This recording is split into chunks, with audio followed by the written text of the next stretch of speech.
Okay, so everyone, welcome to ABC, Achievers Link Visa Consultancy Incorporated. So your link since 2013.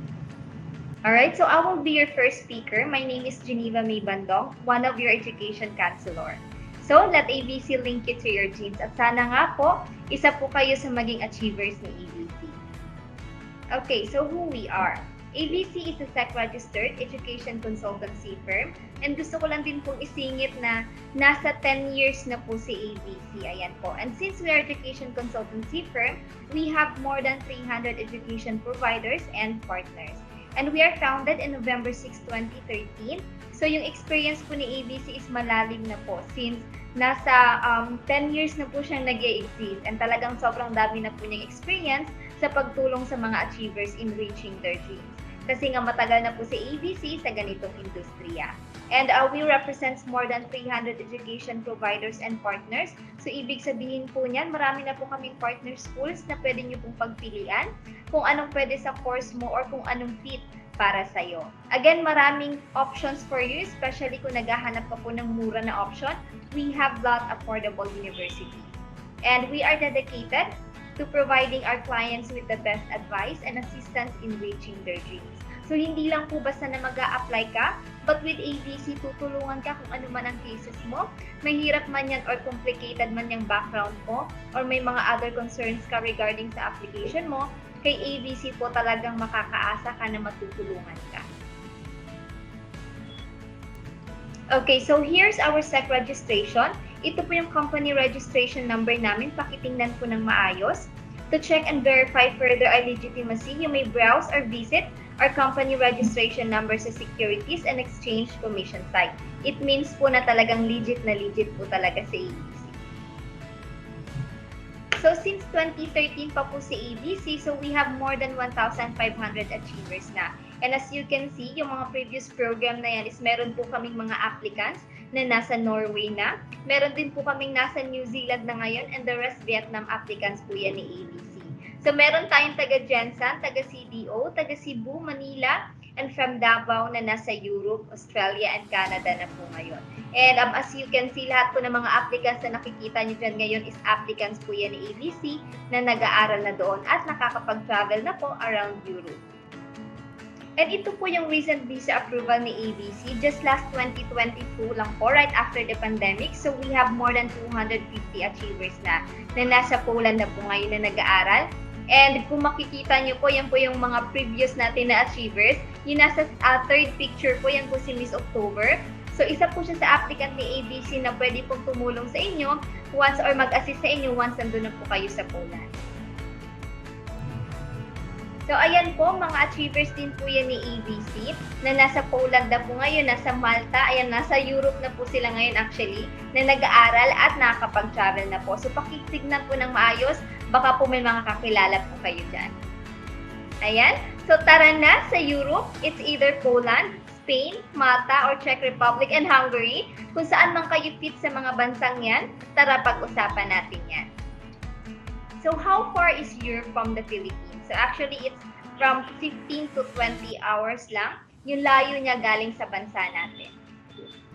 Europe basic facts. So, Europe is the second smallest continent. Europe has the world's smallest country, the Vatican City. Europe is home to the world's largest church, St. Peter's Basilica, and Christianity is the biggest religion in Europe.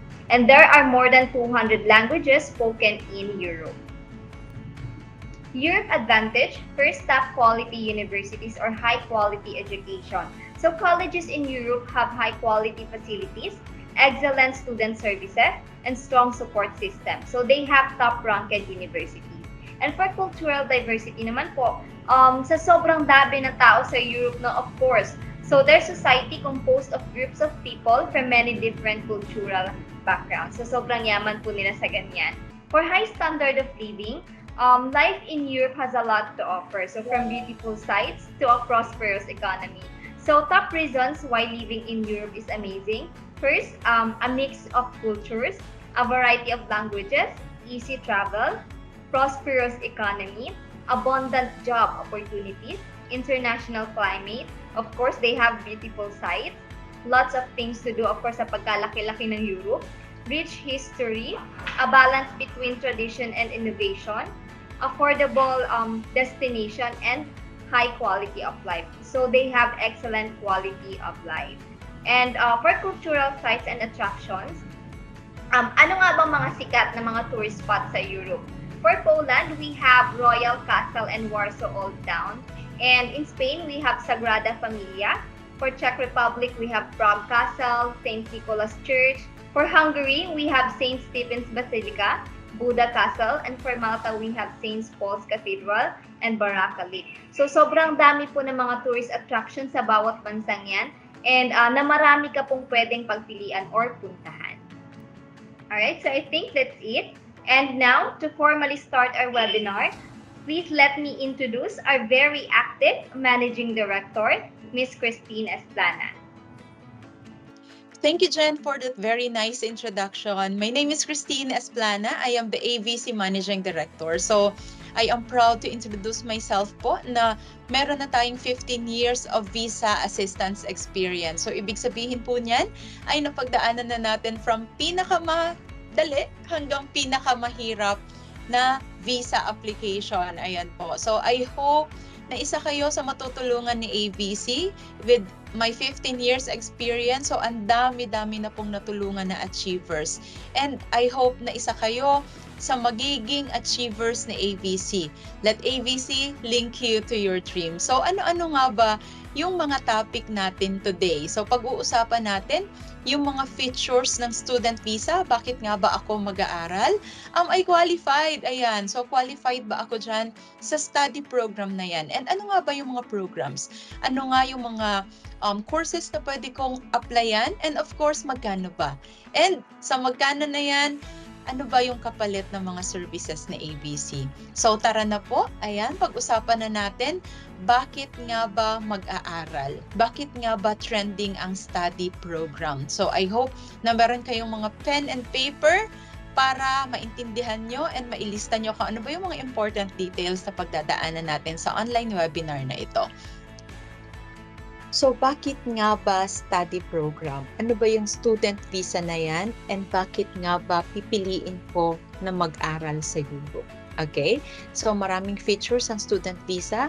Pero ang una sa lahat, feature number 1, this is the fastest way. So, if you are really looking or searching for a program na mabilis kang makakaalis, so in 3 to 6 months, under student visa for Europe, ay pwede kang makaalis. So, same with other programs like Canada and then Australia. Mabilis din po ang process ng student visa for Europe. Okay? So, same with our achievers. Ayan yung aming mga previous achievers. Maybe ang iba dyan, kilala nyo pa. Baka mga kaibigan nyo or kaya relative nyo. Ayan. So, ayan yung mga achievers namin na ine-enjoy na nila yung buhay sa Europe, ayan. So, and not only them, ayan pa yung mga latest namin na AVC achievers. So, baka ang iba dyan, baka kilala nyo, okay? So, yan yung aming mga achievers na nagpapatunay na talaga namang mabilis ang proseso ng student visa, okay? And feature number 2, this is the easiest way. So, walang work experience na kailangan. Of course, kung meron ka mang work experience, that's A+, diba? So, wala din itong IELTS or any English exam. Wala po itong requirement na English exam. Wala din itong European language na kailangan mong aralin. Alright? And of course, wala din siyang school entrance examination. And baka may nanonood ng webinar na ito na nag-aalangan because of their age. So, wala po siyang age limit. So, marami na pong napaalis sa AVC na mga 40 plus na. Like Miss Abby, ayan si Miss Abby. Isa yan sa mga aplikante namin na nag-a-assist sa mga achievers natin na mga bagong dating sa Poland. Okay? And of course, Miss Eds, ayan siya. So, 40 plus na yan silang dalawa. Yan yung mga aplikante namin na sabi nga nila ay last hurrah na daw. And of course, we have Min, ayan. And then si Miss Richelle from Batangas. And then si Sir Pel, ayan. So, yan yung mga aplikante namin na talaga namang nagpapatunay na yung edad ay hindi siya hindrance. Alright? So, kung nanonood ka na medyo 40 plus ka na or maybe 50 pa, so pwedeng-pwede ka pang mag-apply. Pwedeng-pwede pang humabol. And of course, for feature number 3, napaka-flexible po ng class schedules. Alright? So, may mga schedule na 10 to 15 to 20 contact hours lang per week. So, ibig sabihin, marami kang time para gawin kung ano man yung gusto mong gawin. 'Di ba? So, hindi ka talagang yung full-time na mag-aaral. But of course, may mga courses na kailangan ng full-time, especially yung BS Nursing. Okay, so for feature number 4, since na marami kang free time, ayan, ang question ngayon ay, am I allowed to work? So legally po, yung mga students, ayan, kahit saan yan na bansa, mag-Canada, mag-Australia, mag-Europe po, ay allowed po tayong magtrabaho while studying. May mga restrictions lang, halimbawa, sa Malta, students are allowed to work 20 hours per week. Sa Spain, mas maganda kasi 30 hours po pwedeng mag-work yung mga students. And in Poland, 20 hours but we have a lot of applicants na nakaka-work ng beyond 20 hours. Pero depende yan sa inyo. Eh ano nga ba yung mga jobs for international students? So marami po. Pwede mo siyang i-research din kung ano ba yung mga trabaho. Pero ayan sa screen nyo, yan yung mga popular jobs na pwede mong pasukan while you are studying. May mga aplikante kami na hindi naman talaga teacher but now teaching in Poland. So may mga factory worker. Ayan po. So depende yan sa inyo kung ano nga ba talaga yung gusto mo. Ayan. And kung ano nga ba yung skills na gusto mo ding gawin na pwede mong pagkakitaan while you are studying. And of course, for feature number 5, you will work, di ba? So you will earn, di ba? This is your time para makabawi and then be more globally competitive. Kasi po, especially na nag-aral ka na sa Europe, especially nag-aral ka sa Poland or kaya sa Spain or in Malta, European yung degree mo. So you will be more globally competitive. Hindi ka lang basta-basta mag-earn, maging globally competitive, and of course later on, you will really thank yourself kasi nga that's your time to level up, 'di ba? Especially kung nag-aral ka ng masters, talagang magli-level up ka not only with the career but of course with your salary and in all aspects na, 'di ba? Kasi ibig sabihin pag nag-level up ka, 'di ba, is equivalent to a higher salary. So depende na 'yan kung ano yung trabaho na a-applyan mo after mong mag-aral. And of course, for feature number 6, paano po after ko mag-aral, 'di ba, sa Europe? Meron pong tinatawag na postgraduate work visa. Okay? So, depende din sa program mo. Depende kung halimbawa nag-aral ka ng 1 year, so pwede ka ding makapag-extend ng 1 year to 2 years.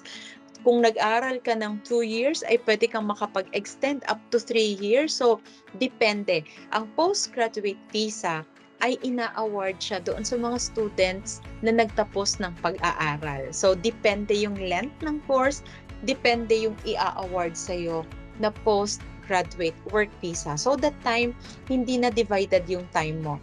Pwede ka nang makapag-work ng full-time. So, mas makakabawi ka na kasi hindi ka na mag-aaral at this time. So, reward yan sa'yo kasi tinapos mo yung pag-aaral mo. So, hindi ka basta-basta uuwi. Pwede kang magtrabaho after your graduation kasi may postgraduate work visa. And not only that one, for feature number 7, ay pwede mong dalhin yung family mo. But of course, may mga terms and conditions apply yan. Okay? So, pwedeng isama. Pero may mga factors yan. Are you financially ready? Yung mga requirements, yung home ties, 'di ba? So, if you have your family of your own, may kids ka, may partner, may asawa, ayan. That's another consultation with our team. So, pwede mong itanong yan sa aming mga education counselors. Alright? Okay, and for feature number 8, this is your pathway to permanent residency. So, the question is, paano po yun after ko mag-aral, pagkatapos kong yung postgraduate work visa, ano po ang mangyayari? So, pwede mo nang i-apply yung permanent residency mo. But of course, depende sa country. Pero ang pinakamaganda, kung pipiliin mo na study destination yung Spain, within 3 years, since we are a Philippine passport holder, so in 3 years time ay pwede mong i-process ang permanent residency mo. So yan yung reward sa atin ng Spain. But some other European countries, you need to stay for 5 years bago ka maging PR. So disclaimer lang ha, I am not a licensed immigration advisor, but in case na ang concern mo ay permanent residency, yes po, from student or from study program to work, up until maging permanent residency ka or resident ay pwedeng-pwede. Okay? And of course, for feature number 9, nasabi ko na ito kanina, pag nag-aral ka, pag graduate ka, yung diploma mo or yung degree mo ay globally recognized. So, yung qualifications mo, not only na-recognize siya in Europe, ayan, pwede mo din siyang gamitin sa UK, mag-nursing ka sa Poland, and then pwede ka nang maging nurse sa UK, di ba? So, globally recognized yan, even in Canada, even in US, ay pwede mong gamitin yung diploma na yan or degree. Okay? And of course, ito yung pinaka magandang sagot doon sa mga tanong, especially ng mga parents. Safe po ba yung mga study destinations na pinopromote ni ABC? So, ito po ay nasa Google. Ito ay makikita mo, just search itong source na ito sa Global Peace Index. Ayan po. Ang Poland, ayan, nasa 29. Ayan, ang Spain po ay nasa 32nd. And we also have our Denmark program, yung aming internship program. And for our Czech Republic program, pang 12 po. So, ibig sabihin yung mga pinopromote namin na mga European study destination na program ay napaka-safe po. So, pwede nyo siyang ma-research sa Global Peace Index. Ayan po yung pinagbasehan niyang mga result na yan. Okay? And of course, for feature number 11, ito yung pinaka-bonus, especially if mahilig kang mag-travel, 'di ba? Magkano nga ba ang mag-apply or mag-process ng tourist visa, 'di ba? Sobrang mahal. But for student visa, ito na yung chance mo to travel across 27 EU countries. So we have a lot of applicants na nakakapag-travel na from Poland to Germany, nagbabas lang. From Poland to Czech Republic, nakabas lang. Poland to Netherlands. So depende sa'yo. While you are studying, you have a lot of time. May mga bakasyon, may mga term break. So pwede kang makapag-travel around Europe. Kasi po, sa student visa, allowed ka pong mag-travel. Okay? And same with our achievers. Ayan yung aming mga AVC achievers na nakapag-travel na nga talaga sa Europe. Ayan yung Eiffel Tower, diba? Yung sa France, yung sa Paris. Ayan yung mga aplikante namin na pumunta ng Monaco. So, ayan sa Netherlands. So, eto sa Germany. Depende sa inyo. Nasa sa inyo na kung saan nyo gustong pumunta, and of course, depende din yan sa budget nyo. Alright? And for feature number 12, ito yung pinaka-importante, diba? Paano po ba yan? Kasi akala ko dati ang nakakapag-aral lang talaga ay yung mga mayaman, diba? Yung mga anak ng artista, anak ng negosyante. So, kahit sino po pwedeng mag-aral, especially in Europe. Kaya namin pinopromote yung program sa Europe, especially yung sa Poland, sa Malta, and then sa Spain. Kasi po, abot kaya na talaga. So, hindi mo na kailangang problemahin, di ba, yung napakalaking budget. Kasi parang nag-aral ka na din lang sa sikat na university kung nasaan ka man ngayon, ganun na lang ang tuition fee doon sa Europe. So, hindi na siya talagang masasabi mo na kailangan mo magbenta ng bahay, magbenta ng lupa, ayan. So, kasi po, abot kaya na siya. So, quick recap, reasons why study pathway. Number 1, because this is the fastest way. So, in 3 to 5 months, 3 to 6 months ay pwede kang makaalis. Easiest way kasi po walang age limit, wala ding English exam, wala din itong school entrance examination. And ang bonus ay you are allowed to work while you are studying. And at the same time, this is your chance to level up na, di ba?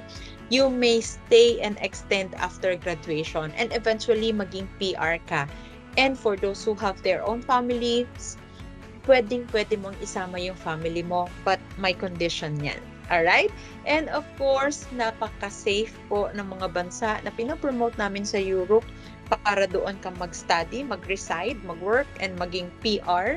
Ayan po. And of course, napaka-affordable ng mga tuition fees and very low cost of living. So, this may lead to a better and lifetime opportunity. So, lagi kong sinasabi na konti lang yung investment, unlike Canada, unlike any other country na talagang kailangan mo ng malaking pera. But for Europe, yung investment mo ay hindi ganun kalaki. Okay? So, am I qualified? Ito na yung tanong. If you are a college undergrad, pwede kang mag-apply.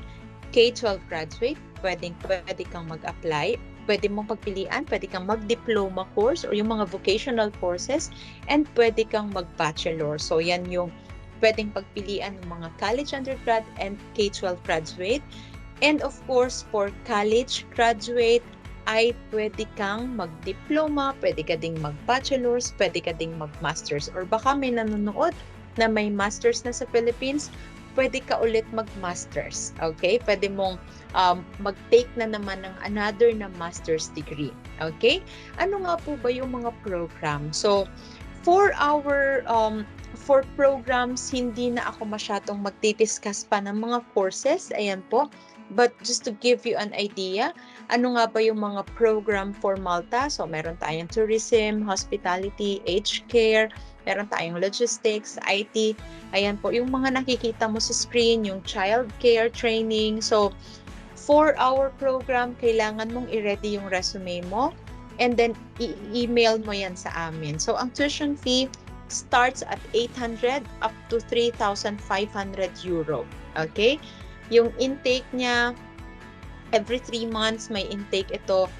8 to 18 months po ang duration. Depende sa course na pipiliin mo kung gaano ka-iksi or gaano katagal. Okay? And of course, for Poland program, ayan po, we have a lot of bachelor's and masteral courses. So, especially yung sa tourism, ayan, yung sa mga logistics, yung sa computer-related courses, yung mga IT, mga business management-related courses, and yung sa mga legal courses, ayan, international relations. Meron din tayong mga healthcare-related courses such as nursing, ayan, psychology, physiotherapy. So, ang pinakamaganda, especially kung mag-aaral ka ng bachelor's degree in Poland, ay 3 years lang po, tapos mo na. So, you will save a lot of time, especially bigyan ko kayo ng concrete sample. Nursing sa Philippines, 'di ba? 4 na taon, and after that one you need to take the board exam. Pag nakatapos ka na ng napasahan mo yung board exam, you need to render, 'di ba, for 2 years. Eh kung gusto mong mag-abroad, another gastos na naman. Eh bakit hindi ka na lang mag-aral sa Poland? 3 taon lang tapos ka na, and walang board exam ang Poland, and right after mong matapos mag-aral ng nursing, ay pwede ka nang lumipat sa UK para doon magtrabaho as a nurse, 'di ba? So, tuition fee starts at 1,400 to 3,800. Alright? So, may mga tuition fee na kailangan mong bayaran ng 1 year. May mga schools din na pumapayag na 60%. Pero yung nakikita mo sa screen, ayan na yung 1 year na tuition fee. That's euro.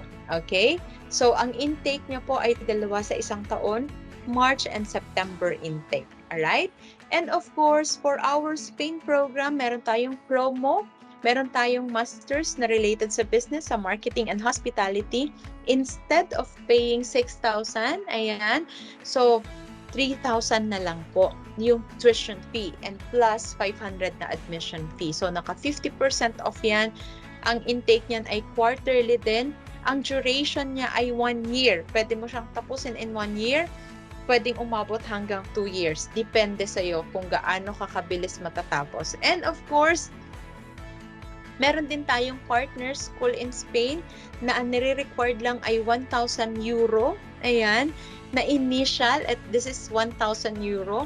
or 60,000 pesos. And then ang full payment ng tuition fee ay after ng visa. So pwede kang mamili. Meron silang bachelor's and meron silang master's degree.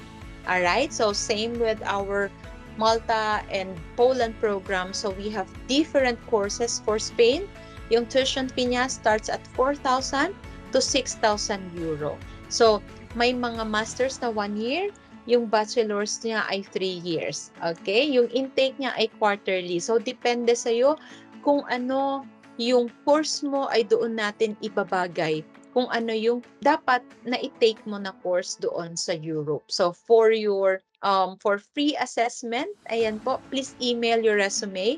Ayan po yung email at resume@achieverslink.com. So para makausap mo yung aming mga education counselors for course matching, ayan po, especially kung magkano ba yung total na package na kailangan mo for investment, di ba? So, magkano ba yung computation? Depende sa course. And of course, if you have further personal questions, so pwede kang mag-email ng resume para makita namin yung yung resume mo and masagot namin yung mga questions or personal questions mo. Okay? And of course, magkano nga ba yung investment? So, ito lang yung rough or approximate cost ng mga kailangan mong bayaran like tuition fee, like processing fee, travel insurance, embassy fee. So yung program po ay nag-start siya ng 199,000 to 350,000. So bakit po may malaki yung agwat, di ba? Kasi depende nga sa course mo. May course na mura, may course na mahal. But don't worry, staggered payment naman yan. But lahat po ng payment na yan ay i-deposit nyo lang sa AVC bank account for your safety. Ayan po. So, wala pong tao na sasabihin sa inyo na i-deposit mo sa bank account or sa personal account ko. Wala pong ganun. Alright? So, please, for you to know your exact amount ng babayaran mo, you need to email your resume para mabigyan ka namin ng complete quotation na nakabase kung ano yung course or program na po pwede sa'yo. Okay? But for our application po, kahit saan naman na embassy, kahit mag-Canada, mag-US, diba, mag-Australia, kailangan ng proof of funds. But for our European program, ay hindi mo kailangan ng milyon. Ayan, at least 600,000. May computation tayo sa living cost. Ayan, so pwede nyo din yung hingiin sa aming mga education counselors. Pero halimbawa, wala po ako niyan. Papaano po ba? So, pwedeng sa own account, diba? Pero kung wala ka niyan, pwede kang mag-ask ng help. Ayan, pwede kang magkaroon ng sponsor, 2 or 3 sponsors, maybe relatives or hindi mo relative, pwede. So, hindi mo kailangang hiramin yung pera. Ang kailangan mo lang po ay may bank statement, may bank certificate ka na ipapahiram sa'yo. And of course, sponsor dapat may proof of income. Okay? Kung may problema ka regarding this one, talk to our education counselors. Ayan, baka may maitulong kami. Okay? And of course, for our services. So, ano nga po ba yung kapalit ng aming mga babayaran? So, of course, with AVC, we conduct pre-orientation like yung ginagawa natin ngayon and one-on-one assessment. So, each of our applicant is unique. Ayan, iba-iba yung course, iba-iba yung mga qualification. So, dapat mabigyan ka ng personal, ayan, or one-on-one assessment. Okay? So, after watching this webinar, ay pwede kang mag-visit sa mga offices namin, di ba? And of course, isa pa sa mga expertise ni AVC ay yung paggawa ng cover letter. Of course, GTE sa ibang bansa and study plan. Ayan. So, may mga writers tayo and may mga nag-check tayo niyan. And I myself, isa din ako sa nag-check niyang mga cover letters na yan. So, yung mga documents nyo, may final checking tayo for that one. Pwedeng personal, pwedeng online, pero karamihan talagang personal yung checking yan para nakikita namin kung ano ba yung mga mali, di ba? Baka may mga hindi tama na document na isasubmit or hindi pasado ang quality. So, ina-arrange natin yan bago mag-embassy or bago mag-lodge ng document sa embassy for visa application.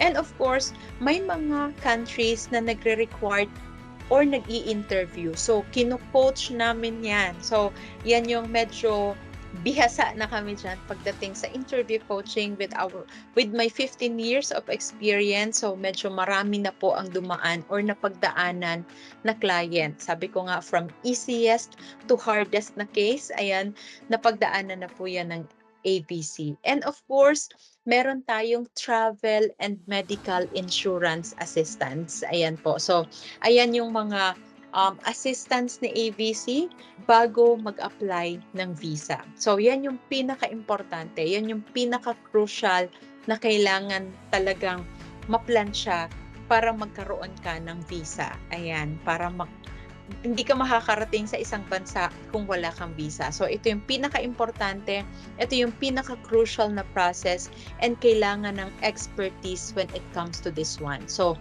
hindi mo pwedeng ipagkatiwala lang yan kung kani-kanino, 'di ba? So, kung mag-a-apply ka or magpapa-process ka ng student visa, kailangan doon sa matagal na, 'di ba? Doon sa marami ng pinagdaanan. Okay? And of course po, additional services, pagka may visa ka na, of course, tuturuan ka na namin kung ano ba yung mga dapat mong gawin. 'Di ba?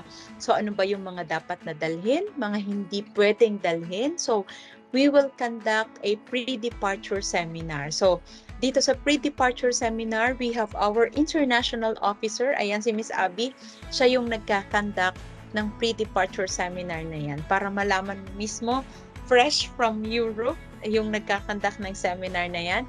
And of course, meron tayong post-arrival assistance. So, yung airport pick-up, yung SIM card, yung school registration, yung PESEL, yung Metro card, opening of bank account, job assistance, yung quick city tour. So, lahat yan nangyayari. Ayan, may post-arrival assistance tayo. So, ayan si Miss Abby, may pagsundo yan sa airport. Ayan, yung mga sinundo sa airport. May mga city tour yan. Ayan, may palibreng kape. Yung pag-process ng PESEL. Ayan, yung mga pag-register sa school, of course, lahat yan ina-arrange ng ABC. So, yung pag-process ng Metro card, services ng ABC ay from step 1 up to 20 or beyond pa nga, 'di ba? So, kaya kung ikaw yung aplikante na nag-iisip, paano po ba pagdating doon sa Poland, wag mo na munang problemahin yan ngayon kasi pagdadaanan natin yan later on. Ang pinaka-importante ay kung paano ka magkakaroon ng visa. And of course, pagka nandoon ka na sa Europe, pwede ka naming i-link sa mga partners abroad, 'di ba? Especially yung mga licensed immigration lawyers and advisors kung gusto mo nang mag-transition ng visa. Okay? So, from student visa to working visa to permanent resident visa. So, i-assist ka din ni ABC. So, i-contact mo lang kami. So, again, yan yung mga achievers natin.